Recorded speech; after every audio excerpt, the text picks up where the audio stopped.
guys, it's Britt, and today's video is going to be how to get over a breakup. So throughout my last 19 years, I've had two pretty bad breakups. The first one was with my first boyfriend. We dated for 2 weeks and I was devastated for months. And my second bad breakup was my most recent breakup, and we dated for about 2.5 years. So I have my list of things on how to get over a breakup, so let's get started. So first and foremost, it's much easier said than done, but I would recommend deleting and blocking them on every social media platform. I know this may be hard, but there's 2 reasons why I recommend doing this. Number 1 is after a breakup, you're going to be like, are they sad without me? Are they crying? Or are they out partying with their friends? And either outcome is really not good for you in your personal growth after a breakup. Number 2 is because if you were in a toxic relationship, if there was a lot of mental, emotional, and physical abuse, and you know that you are completely done this time, you want to prevent them to try and contact you again. So I would recommend deleting them off Facebook, MySpace, Twitter, Instagram, I don't care, every social media, and don't forget to block their number too. To bounce off this, if you have one of those type of friends who are going to be like, oh my god, girlfriend, can you see what he posted on Snapchat? He's out partying with his friends, he's with another girl. I would recommend respectfully asking them, hey, can you make sure if you see something that they're doing, don't show me because it won't help me. It'll only bring me down even more. So number 2 is to write a list of every single thing you don't like about this guy. And back in the day, Katie Johnson made a video on how to get over breakups, and I remember watching it, and she did the same exact thing. And I know you might be like, they're perfect, I love everything about them, but believe it or not, you know that there are some things that they did that you did not like.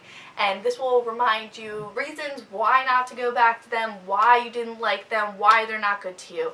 I don't care if these things are how they treated you, how they treated other people, or physically about them. So for example, I have 2 of my journals. This is literally a diary from the 6th grade that I have, and I'm just going to read you like a couple of the things that I wrote about my first boyfriend. He always wore the same clothes, always talked about sex, and thought my best friend was prettier than me.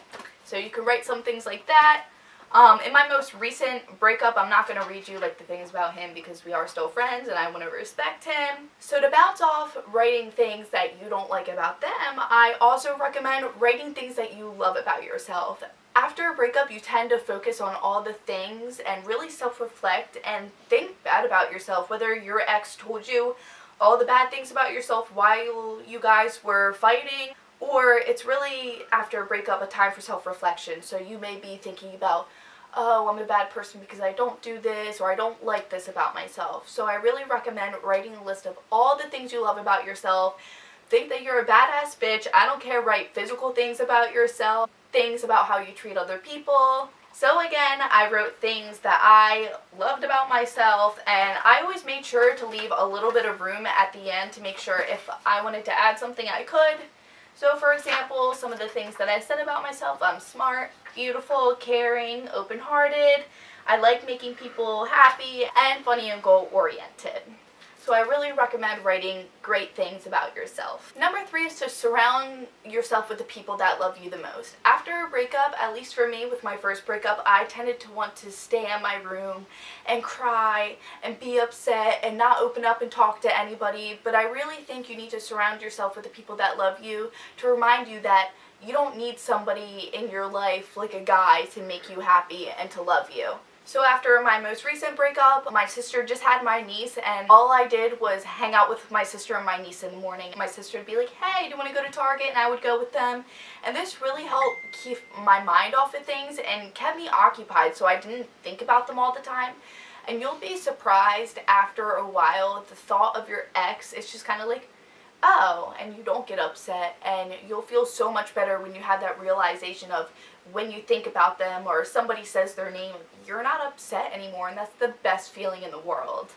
Number 4 is to take time to do the things that you love to do and really take time to heal. After a breakup, it's really a time for self-discovery and finding out who you are and the things that you love to do, and it's so important to remember that you can be a whole individual without somebody else to make you feel whole. This time is really meant for self-discovery. If you love drawing, draw. If you love playing music, play music. Do what you love to do, because this is time for you. Also, you want to learn how to be independent by yourself and learn that you don't need somebody else. So number 5 is to journal. I know journaling isn't for everybody. Some people would rather talk it out, but I personally feel like when I go through a hard time and I really write down how I'm feeling, it makes me feel so much better. So if you're the type of person that likes to write, I would recommend journaling. And finally, number 6 is to not jump to a rebound. This is so important after a breakup for a couple of reasons. Number 1, if your intentions are just for a rebound and you're getting with this other person may catch feelings for you, and if that's not what you want, that is completely not fair to them. And number 2 is after a breakup, 99.9% of the time is you're not 100% ready to move on. You're still thinking about your ex and all the things that you used to do and all the things he used to say to you, and I love you and you're cute. And when you go to a rebound, you're going to feel so guilty because you're going to be like, oh, is my ex going to be upset? Oh my God, this new person doesn't say and do the things that my ex used to do, and I'm never going to find love again. So jumping to a rebound is definitely not the way to go. So those are all my tips on how to get over a breakup. If you like this video, please give it a thumbs up, share it to your friends if they're going through a breakup, and I will see you guys in my next video. Bye. So number 1 is, after a breakup, you're going to be like, so I get, again, wait. Don't What? read and look down at the paper. Okay, so like remember. If anything, read the paper first and then look up and do the video. Okay. Personally, when I'm going through a hard time, babe.